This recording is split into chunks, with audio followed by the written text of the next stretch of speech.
प्रशांत सिंह नाम है मेरा और आज के इस वीडियो में मैं बात करने वाला हूं निषाद जातक कथा और केवट सूत्र के बारे में। मूल रूप से निषाद जातक नामक कोई कथा नहीं है, ये कई जातक कथाओं की कहानी है जो छोटे छोटे रूप में अलग अलग जातक कथाओं में मिलती है। इस वीडियो में इतिहास और नैतिक संदेश दोनों हैं। तो आइए वीडियो की शुरुआत करते हैं। सबसे पहले बात करते हैं कि इस कथा की जानकारी कहाँ मिलती है। तो इस कथा की जानकारी इस वाले ग्रंथ में मिलती है, ये आपको ध्यान में रखना है। कहानी इस प्रकार है। बहुत समय पहले की बात है, एक विशाल और घना जंगल था जो ऊंचे ऊंचे वृक्षों, कलकल बहती नदियों, मधुर स्वर में गाते पक्षियों और विविध प्रकार के पशुओं से भरा हुआ था। इस जंगल में प्रकृति का अद्भुत संतुलन था। हिरणों के झुंड खुले मैदानों में चरते, बंदर वृक्षों पर कूदते फांदते और रंग बिरंगे पक्षी आकाश को जीवंत बना देते। उसी जंगल के किनारे एक छोटा सा गांव बसा हुआ था। उस गांव में एक निषाद अर्थात शिकारी रहता था। यहाँ पर आपको ध्यान रखना है कि निषाद नाम की कोई जाति नहीं थी, शिकारी को ही कहा जाता था। ये आपको यहाँ पर अच्छे से समझना है। उसका नाम लोग कम ही लेते थे, सब उसे निषाद कहकर पुकारते थे। वह पीढ़ियों से शिकार करने वाले परिवार से था। उसके पिता और दादा भी इसी काम से अपना जीवन चलाते थे। निषाद का जीवन संघर्षों से भरा था। उसके घर में बूढ़े माता पिता, पत्नी और छोटे छोटे बच्चे थे। भोजन जुटाने का उसके पास एकमात्र साधन शिकार ही था।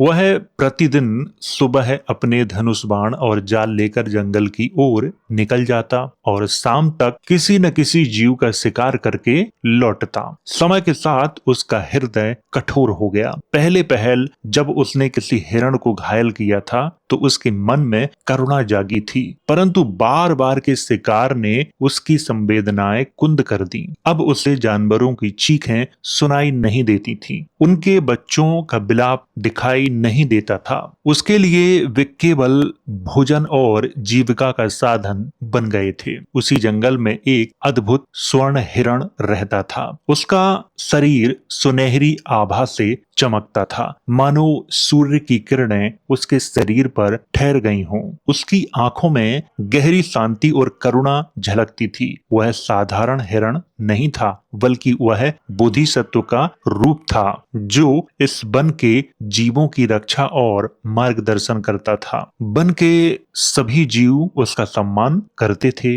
यदि कोई घायल हो जाता तो स्वर्ण हिरण उसके पास खड़ा रहता। यदि कोई छोटा जीव रास्ता भटक जाता तो वह उसे सुरक्षित स्थान तक पहुंचाता। उसकी उपस्थिति से जंगल में एक अदृश्य सुरक्षा का भाव था। एक दिन निषाद ने सोचा कि आज वह बड़ा शिकार करेगा। उसने जंगल के भीतर एक ऐसे स्थान पर मजबूत जाल बिछाया जहां हिरणों के आने की संभावना अधिक थी। जाल बिछाकर वह पास ही झाड़ियों में छिप गया। कुछ समय बाद स्वर्ण हिरण उसी मार्ग से गुजरा। वह सावधान था, परंतु उस दिन उसका ध्यान एक घायल पक्षी की ओर चला गया जो पास ही तड़प रहा था। उसी क्षण उसका पैर जाल में उलझ गया। उसने छूटने का प्रयास किया, पर जाल अत्यंत मजबूत था। वन में हलचल मच गई। अन्य हिरण भयभीत होकर दूर भाग गए, पर स्वर्ण हिरण शांत रहा। उसे ज्ञात था कि हर घटना का एक कारण होता है। कुछ देर बाद निषाद वहां पहुंचा। जैसे ही उसने स्वर्ण हिरण को देखा, उसकी आंखें आश्चर्य से फैल गईं। उसने ऐसा सुंदर और दिव्य हिरण पहले कभी नहीं देखा था। उसके मन में लालच जागा। इसकी चमड़ी से मुझे बहुत धन मिलेगा, इसका मांस भी अनमोल होगा। आज मेरा भाग्य खुल गया। वह अपने बाण को तैयार करने लगा। उसी क्षण स्वर्ण हिरण ने शांत और मधुर स्वर में कहा, हे निषाद, तुम मुझे मारने की तैयारी कर रहे हो। क्या तुम जानते हो कि इससे तुम्हें क्या मिलेगा? निषाद का शरीर कांप उठा। उसने जीवन में पहली बार किसी पशु को बोलते सुना था। वह घबरा कर पीछे हट गया। हिरण फिर बोला, यदि तुम मुझे मारोगे तो तुम्हें कुछ दिनों का भोजन और थोड़ा धन मिलेगा, पर यदि तुम मुझे छोड़ दोगे तो तुम्हारे हृदय में दया जागेगी और तुम्हें ऐसी शांति मिलेगी जो धन से कभी नहीं खरीदी जा सकती। निषाद स्तब्ध रह गया। उसके हाथ से धनुष ढीला पड़ गया। हिरण की आंखों में उसे भय नहीं बल्कि करुणा दिखाई दी। उसे अचानक वे सभी जीव याद आने लगे जिन्हें उसने मारा था। घायल हिरण, रोते हुए बच्चे, उड़ने की कोशिश करता पक्षी और एक माँ का अपने बच्चे के पास लौटना। उसकी आंखों में आंसू आ गए। उसने धीरे से कहा, मैंने जीवन भर केवल अपने परिवार का पेट भरने के लिए शिकार किया, पर मैंने कभी यह नहीं सोचा कि इन जीवों का भी परिवार होता है। स्वर्ण हिरण ने उत्तर दिया, जीवन केवल मनुष्य का नहीं है। इस वन का प्रत्येक जीव सुख और भय का अनुभव करता है। दया ही वह मार्ग है जो सबको जोड़ता है। निषाद का कठोर हृदय पिघल चुका था। उसने कांपते हाथों से जाल काट दिया। स्वर्ण हिरण मुक्त हो गया, पर वह तुरंत भागा नहीं। वह कुछ क्षण वहीं खड़ा रहा, मानो निषाद को आशीर्वाद दे रहा हो। उसने कहा, आज तुमने केवल एक प्राणी को मुक्त नहीं किया, बल्कि अपने भीतर की करुणा को भी मुक्त किया है। यह कहकर वह धीरे धीरे वन की ओर चला गया। उस दिन निषाद खाली हाथ घर लौटा, पर उसके मन में एक नई शांति थी। उसने अपने परिवार को सब कुछ बताया। प्रारंभ में वे चिंतित हुए, अब हमारा पालन पोषण कैसे होगा? पर निषाद ने दृढ़ स्वर में कहा कि वह अब हिंसा का मार्ग नहीं अपनाएगा। धीरे धीरे उसने जंगल से फल, जड़ी बूटियां और लकड़ी इकट्ठा कर जीविका चलानी शुरू की। उसने घायल पशुओं की सहायता करना प्रारंभ किया। यदि कोई शिकारी जंगल में आता तो वह उसे समझाने का प्रयास करता। निषाद के परिवर्तन का प्रभाव पूरे गांव पर पड़ा।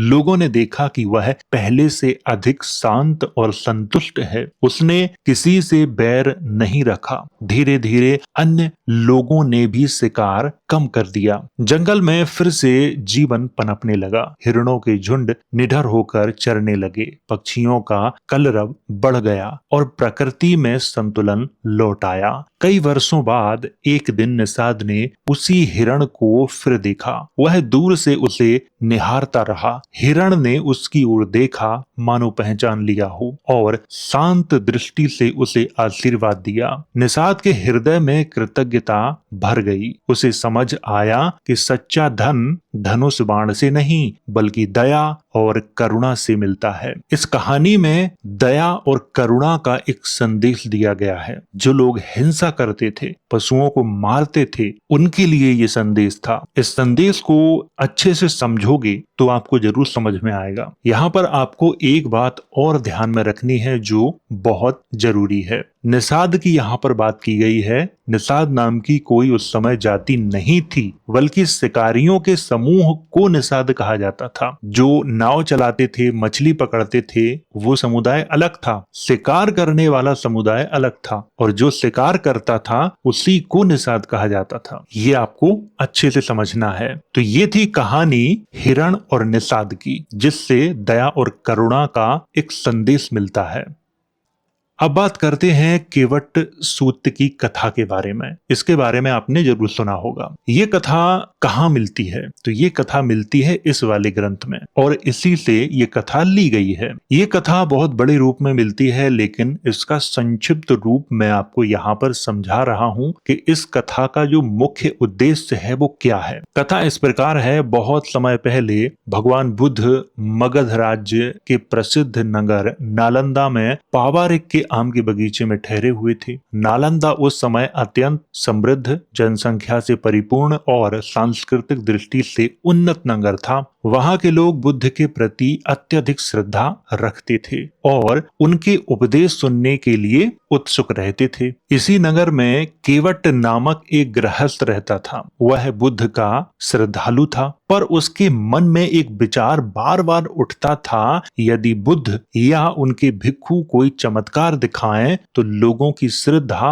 और बढ़ेगी। एक दिन केवट बुद्ध के पास पहुंचा, उन्हें प्रणाम किया और एक ओर बैठकर विनम्रता से बोला, भगवान, नालंदा समृद्ध और जनसंख्या से परिपूर्ण है। यहाँ के लोग आप में श्रद्धा रखते हैं। यदि आप किसी भिक्षु को अपनी अति मानवीय शक्तियों से कोई चमत्कार दिखाने का आदेश दें तो लोगों की श्रद्धा और बढ़ जाएगी। बुद्ध ने शांत स्वर में उत्तर दिया, केवट, मैं भिक्षुओं को इस प्रकार की शिक्षा नहीं देता कि वे गृहस्थों को चमत्कार दिखाएं। केवट ने पुनः आग्रह किया, दूसरी बार, तीसरी बार किया। हर बार बुद्ध ने वही उत्तर दिया। अंत में बुद्ध ने कहा, केवट, 3 प्रकार के चमत्कार हैं जिन्हें मैंने प्रत्यक्ष अनुभव किया है। यानी उन चमत्कारों को बुद्ध ने खुद ही अनुभव किया था, लेकिन उनकी दृष्टि से वो ठीक नहीं थे, इसीलिए वो इन चमत्कारों के पक्ष में नहीं थे। पहला इद्धि चमत्कार, जिसमें अति मानवीय शक्तियों का चमत्कार किया जाता है। एक होकर अनेक हो जाते हैं, दीवारों और पर्वतों के आर पार जा सकते हैं, जल पर चल सकते हैं, आकाश में उड़ सकते हैं, सूर्य और चंद्रमा को स्पर्श कर सकते हैं। बुद्ध ने कहा, यदि कोई श्रद्धालु व्यक्ति यह देखकर दूसरों को बताए तो अविश्वासी लोग कहेंगे कि यह जादू या मंत्र का प्रभाव है। इन दोषों को देखकर मैं ऐसे चमत्कार से लज्जित होता हूँ, ये बुद्ध ने कहा। ये चमत्कार नहीं, ये लोगों को मूर्ख बनाने की कला है, लोगों के साथ छल करने जैसा है। बुद्ध ऐसा मानते थे, इसलिए वो इसे सही नहीं मानते थे। दूसरा चेतोपरीय ज्ञान चमत्कार, जिसमें दूसरों के मन को जानने का चमत्कार होता है, जिसमें भिक्षु दूसरों के मन की बातें जान लेता है। ये बता सकते हैं कि किसी व्यक्ति के मन का राग युक्त क्या है, उसके मन में क्या चल रहा है, क्रोधित है या शांत है, वो क्या सोच रहा है, वो ये जान लेता था। बुद्ध ने कहा, लोग इसे भी मंत्र या छल समझ सकते हैं, इसलिए यह भी अंतिम सत्य का प्रमाण नहीं है। उनके भिक्षु ये जानते थे, लेकिन उन्होंने सख्त मना किया था कि ऐसा चमत्कार आम जनता को न दिखाया जाए। अगर चमत्कार दिखाओगे तो लोग हर बार वही आशा करेंगे कि फिर से कोई चमत्कार होगा। वो चमत्कार नहीं है, वो लोगों के साथ धोखा है। इसीलिए बुद्ध ने अपने सभी भिक्षुओं को मना किया था कि ऐसा कोई नहीं करेगा, क्योंकि ये अंतिम सत्य का प्रमाण नहीं है। तीसरा अनुशासन चमत्कार, जिसमें उपदेश और साधना द्वारा परिवर्तन का चमत्कार होता है। बुद्ध ने कहा, यह सबसे महान चमत्कार है, जिसमें एक व्यक्ति अपने जीवन को धम्म के अनुसार बदलता है। जब कोई व्यक्ति धम्म सुनता है तो उसके मन में परिवर्तन होता है। एक भिक्षु जीवों की हत्या नहीं करता, चोरी नहीं करता, ब्रह्मचर्य का पालन करता है, झूठ नहीं बोलता, चुगली और कठोर वाणी से बचता है, व्यर्थ की बातें नहीं करता। वह करुणामय, सत्यवादी और संयमी होता है। आगे बुद्ध कहते हैं, हे केवट, तीनों चमत्कारों में अनुशासन का चमत्कार ही सर्वोच्च है। यहाँ पर आपको ये अच्छे से ध्यान में रखना है कि अनुशासन का जो चमत्कार है वही सर्वश्रेष्ठ है। बाकी जो चमत्कार हैं वो चमत्कार नहीं, वो छल है, और लोगों के साथ छल करना पाप होता है। ये बात बुद्ध ने केवट को समझाई थी। हम जिन्हें चमत्कार समझते हैं वो चमत्कार नहीं, वो एक छल है। जैसे एक जादूगर आपकी आंखों के सामने आपकी आंखों को धोखा दे देता है, उसी प्रकार ये चमत्कार हैं। लोग उसी छल को सिद्धि और शक्ति का नाम देते हैं, लेकिन ये अंतिम सत्य का प्रमाण नहीं है। बुद्ध ने केवट से ये बातें कही थी। यहाँ पर आपको फिर से ध्यान रखना है कि केवट उसका नाम था, जाति नहीं थी। वो एक गृहस्थ व्यक्ति था, नालंदा का रहने वाला था। तो यहाँ वर्ण और जाति की चर्चा नहीं की जा रही है। उस गृहस्थ का नाम है केवट। वो केवट बुद्ध का अनुयायी था, इसीलिए वो बार बार उनसे ये कह रहा था कि अगर लोगों को चमत्कार दिखाओगे तो और भी लोग आपकी ओर आकर्षित होंगे। लेकिन बुद्ध ने स्पष्ट मना कर दिया था, ना मैं और ना ही मेरा कोई भिक्षु ये चमत्कार दिखाएगा, क्योंकि ये चमत्कार नहीं, छल है। केवट सूत्र बहुत बड़ा है, उसमें बहुत विस्तृत रूप से बातें की गई हैं, लेकिन मैंने बहुत ही संक्षिप्त रूप से आपको समझाया है ताकि आपको बात अच्छे से समझ में आ जाए। तो दोनों की कहानी आपको अच्छे से समझ में आ गई होगी और आपको ये भी समझ में आ गया होगा कि नैतिकता क्या है। इन दोनों कहानियों से ये बात आपको समझ में आ गई होगी। तो ये थी जानकारी निषाद जातक कथा के बारे में और केवट सूत्र के बारे में। तो वीडियो अगर अच्छा लगा हो तो इसे लाइक करें, शेयर करें। वीडियो देखने के लिए धन्यवाद।